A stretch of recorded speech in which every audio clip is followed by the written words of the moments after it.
Good morning दोस्तों। आज हम पढ़ेंगे 13 जुलाई 2022 का करंट अफेयर। इससे पहले मैं आपको बताना चाहता हूँ कि अगर आपको अपनी ज़िंदगी में आगे बढ़ना है, कुछ भी टारगेट अचीव करना है, कुछ भी लक्ष्य अचीव करना है, तो एक बात हमेशा ध्यान रखिए कि आपको तपस्या करनी ही पड़ेगी। तपस्या का मतलब ये है कि आपको एक तप करना पड़ेगा कि जब तक ये चीज़ मुझे मिल नहीं जाती तब तक मैं नींद चैन सब त्याग दूंगा, सब कुछ त्याग दूंगा और उसके लिए लगा रहूँगा 24 घंटे। जितने भी दिन मैं कर सकता हूँ, 1 साल 2 साल, तब तक मैं पूरी तरह से उस पर लगा रहूँगा। तो चलिए शुरू करते हैं। हमारा आज का जो पहला प्रश्न है, हाल ही में हाल ही में नए हेलीकॉप्टर इंजन विकसित करने के लिए HAL और किसके बीच समझौता हुआ है।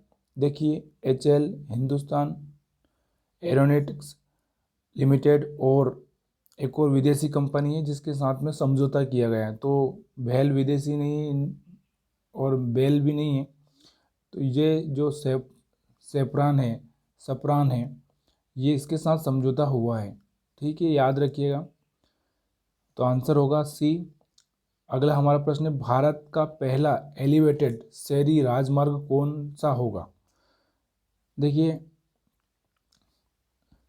जो राजमार्ग होते हैं वो नीचे ज़मीन पर होते हैं, लेकिन ये एलिवेटेड है, मतलब थोड़ा सा जैसे ब्रिज, बड़े बड़े ब्रिज बने होते हैं ऊपर, तो इस तरह का राजमार्ग होगा।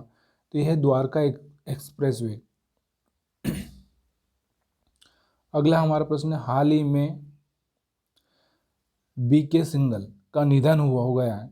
वो कहे जाते थे, BK सिंघल का निधन हुआ है, वो क्या क्या कहे जाते थे, कंप्यूटर के जनक या इंटरनेट के जनक या चिप के जनक। तो दोस्तों इसमें आंसर है इंटरनेट के जनक। याद रखिएगा, इंटरनेट के जनक का निधन हुआ है, वो है BK सिंघल। हाल ही में T20 में 500 डॉट बॉल फेंकने वाले पहले खिलाड़ी बने हैं, तो वो होंगे भुवनेश्वर कुमार। आप अच्छे से जानते होंगे। अगला हमारा प्रश्न है, हाल ही में गोवा शिपयार्ड लिमिटेड के नए प्रमुख कौन बने हैं। दोस्तों यहाँ पर आंसर होगा ब्रजेश उपाध्याय। और हम लोग थोड़ी सी नियुक्तियाँ देख लेते हैं। हाल ही में उप चुनाव आयुक्त किसे बनाया गया है, तो RK गुप्ता को बनाया गया है। और एसोसिएशन ऑफ इंडियन यूनिवर्सिटीज के अध्यक्ष सुरंजन दास को, और दिनेश को उद्योग परिसंघ के अध्यक्ष, पारितोष त्रिपाठी को SBI जनरल इंश्योरेंस के MD और CEO बनाया गया है। सॉरी हाँ। हाल ही में कौन AATC की सबसे कम उम्र की अंतरिक्ष यात्री बनी है। तो बात करते हैं हम लोग, ये जो कल्पना चावला है, ये हमारी पहले की अंतरिक्ष यात्री है, PV सिंधु खिलाड़ी है। और ये आंसर आता है जानवी डांगेती। बहुत कम उम्र की, आंध्र प्रदेश की रहने वाली है ये। कुछ लोगों का सिलेक्शन होता है एग्ज़ाम होने के बाद में, तो 5-6 लोग ही ऐसे सिलेक्ट किए जाते हैं, उसमें जानवी डांगेती है। हाल ही में भूटान में भारत के अगले राजदूत के रूप में किसे नियुक्त किया गया है। दोस्तों आंसर होगा सुधाकर दलेला। और पहले रुचिरा कंबोज हुआ करती थी, अब रुचिरा को यूनाइटेड नेशंस में भेज दिया गया है। सुधाकर दलेले को भूटान का बनाया गया है। हाल ही में IAF द्वारा AI सेंटर फॉर एक्सीलेंस कहाँ लॉन्च किया गया है। दोस्तों ये है दिल्ली में लॉन्च किया गया है। हाल ही में जून 2022 में बेरोजगारी दर बढ़कर कितनी हुई है। आंसर होगा 7.8। हाल ही में किसने फिनलैंड में WMA चैंपियनशिप में स्वर्ण पदक जीता है। देखिए, यहाँ पर मैंने नोवाक जोकोविच रखा है, जो कि एकल पुरुष में खिताब जीता है इन्होंने। याद रखिएगा, एलिना ने महिला एकल में खिताब जीता है। और ये भगवानी देवी है, जो भारतीय है और इन्होंने स्वर्ण पदक जीता है फिनलैंड में। अभी आज हम लोग 10 प्रश्न कर चुके हैं करंट अफेयर के, इसलिए आज हमारा जो स्टैटिक जीके है, जनरल नॉलेज है, वो हम लोग पढ़ेंगे। पहला हमारा प्रश्न है, बेलूर मठ कहाँ स्थित है? तो ये याद रहना चाहिए, क्योंकि जब आप एग्ज़ाम की तैयारी कर रहे हैं तो सारी चीज़ें आपको याद होना जरूरी है। कोलकाता में। अगला प्रश्न है, संयुक्त राष्ट्र संघ की स्थापना कब हुई थी? आंसर होगा 24 अक्टूबर 1945। अंतर्राष्ट्रीय खेल संस्था फीफा का संबंध किस खेल से है? तो ये है फुटबॉल से। क्रिकेट से कौन सा है? आईसीसी। और इंडिया के लिए बीसीसीआई।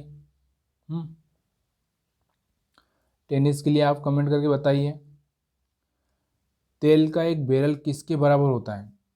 मतलब जब तेल नापा जाता है तो एक बैरल किसके बराबर होता है? तो इसका आंसर होगा आपको 159 लीटर के बराबर एक बैरल। भारतीय संविधान सभा की स्थापना कब हुई थी? तो ये आंसर होगा 9 दिसंबर 1946।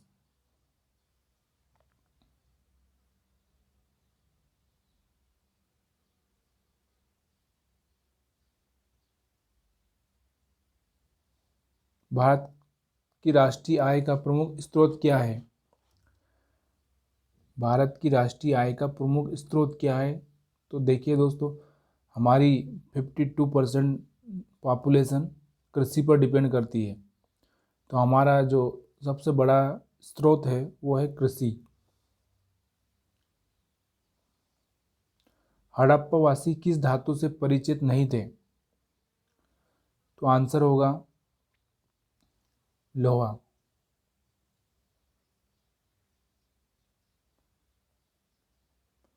इजराइल की राजधानी है? देखिए यहाँ पे इजराइल की राजधानी जेरूसलम है। काठमांडू नेपाल की है। और काबुल के बारे में आप बताइए कमेंट करके। विश्व जनसंख्या दिवस कब मनाया जाता है? तो ये याद रखिएगा, दिवस के बारे में ज़्यादातर प्रश्न पूछा ही जाता है, इसलिए आपको सारे दिवस याद होना चाहिए। ये है 11 जुलाई को। ईमेल के जन्मदाता कौन है? ईमेल के जन्मदाता देखिए, चार्ल्स बेबेज है कंप्यूटर के जन्मदाता। और टिम वर्नर्स-ली डब्ल्यू के जन्मदाता। और आर रे है ईमेल के जन्मदाता। तो आंसर होगा अपना सी। दोस्तों कमेंट करके ज़रूर बताइए वीडियो कैसा लगा, और इसमें कहीं मिस्टेक हो गई हो तो वो भी कमेंट करके बताइए, और आप किस तरह के वीडियो चाहते हैं वो भी आप कमेंट करके ज़रूर बताइएगा। आप सभी का वीडियो देखने के लिए बहुत बहुत धन्यवाद।